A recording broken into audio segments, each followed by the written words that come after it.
اور opposition leader Omar Ayub کہتے ہیں کہ پی ٹی آئی 28 جنوری کو ہونے والے مذاکراتی کمیٹی کے اجلاس میں شرکت نہیں کرے گی۔ ہم نے مذاکرات کمیشن نہ بنائے جانے پر ختم کیے ہیں۔ کہا کہ چیف الیکشن کمشنر اور 2 کمشنر کی مدت ملازمت ختم ہو چکی ہے۔ اسپیکر قومی اسمبلی اور چیئرمین سینٹ کو لکھے خطوط کا تاحال کوئی جواب نہیں آیا۔ ہو سکتا ہے وزیر اعظم کسی سے اجازت لے رہے ہوں۔ 28 تاریخ جو اسپیکر نیشنل اسمبلی نے بلائی ہے نیگوسیشن کمیٹی، اس میں پاکستان تحریک انصاف یا اپوزیشن کی پارٹیاں حصہ نہیں لیں گی۔ ہم نے بالکل اپنی نیگوسیشنز کٹ آف کر دی تھی کیونکہ انہوں نے جو کمیشنز ہیں ان کو بھی نہیں بنایا۔ 2 کمشنرز کی مدت ملازمت ختم ہو چکی ہے، وہ اپنے عہدوں سے مستعفی کے سائٹ پہ بیٹھے ہیں۔ میں نے اسپیکر نیشنل اسمبلی کو خط لکھا، شبلی فراز صاحب نے سینٹ چیئرمین کو خط لکھا کہ اس پہ ابھی تک نہ اسپیکر نیشنل اسمبلی کی طرف سے کوئی آیا، نہ ہی سینٹ چیئرمین کی طرف سے کوئی بات آئی۔ شہباز شریف ہے اس کی طرف سے کچھ آیا، گو کہ اس نے لیڈر آف دی اپوزیشن کو خط لکھنا ہے کہ نام بھیجے، اور ابھی تک نہیں ہوا۔ شاید میرا خیال ہے وہ کسی سے اجازت لے رہا ہوگا۔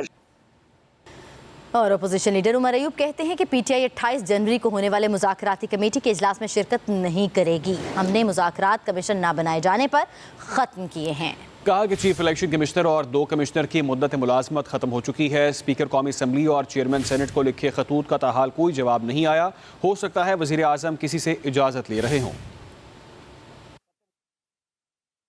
28 تاریخ جو اسپیکر نیشنل اسمبلی نے بلائی ہے نیگوسیشن کمیٹی، اس میں پاکستان تحریک انصاف یا اپوزیشن کی پارٹیاں حصہ نہیں لیں گی۔ ہم نے بالکل اپنی نیگوسیشنز کٹ آف کر دی تھی کیونکہ انہوں نے جو کمیشنز ہیں ان کو بھی نہیں بنایا۔ 2 کمشنرز کی مدت ملازمت ختم ہو چکی ہے، وہ اپنے عہدوں سے مستعفی کے سائٹ پہ بیٹھے ہیں۔ میں نے اسپیکر نیشنل اسمبلی کو خط لکھا، شبلی فراز صاحب نے سینٹ چیئرمین کو خط لکھا کہ اس پہ ابھی تک نہ اسپیکر نیشنل اسمبلی کی طرف سے کوئی آیا، نہ ہی سینٹ چیئرمین کی طرف سے کوئی بات آئی۔ شہباز شریف ہے اس کی طرف سے کچھ آیا، گو کہ اس نے لیڈر آف دی اپوزیشن کو خط لکھنا ہے کہ نام بھیجے، اور ابھی تک نہیں ہوا۔ شاید میرا خیال ہے وہ کسی سے اجازت لے رہا ہوگا۔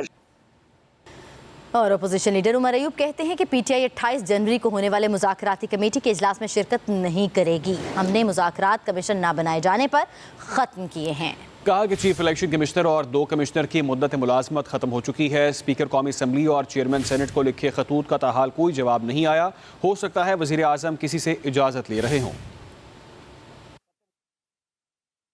28 تاریخ جو اسپیکر نیشنل اسمبلی نے بلائی ہے نیگوسیشن کمیٹی، اس میں پاکستان تحریک انصاف یا اپوزیشن کی پارٹیاں حصہ نہیں لیں گی۔ ہم نے بالکل اپنی نیگوسیشنز کٹ آف کر دی تھی کیونکہ انہوں نے جو کمیشنز ہیں ان کو بھی نہیں banaaya۔ 2 کمشنرز کی مدت ملازمت ختم ہو چکی ہے، وہ اپنے عہدوں سے مستعفی کے سائٹ پہ بیٹھے ہیں۔ میں نے اسپیکر نیشنل اسمبلی کو خط لکھا، شبلی فراز صاحب نے سینٹ چیئرمین کو خط لکھا کہ اس پہ ابھی تک نہ اسپیکر نیشنل اسمبلی کی طرف سے کوئی آیا، نہ ہی سینٹ چیئرمین کی طرف سے کوئی بات آئی۔ شہباز شریف ہے اس کی طرف سے کچھ آیا، گو کہ اس نے لیڈر آف دی اپوزیشن کو خط لکھنا ہے کہ نام بھیجے، اور ابھی تک نہیں ہوا۔ شاید میرا خیال ہے وہ کسی سے اجازت لے رہا ہوگا۔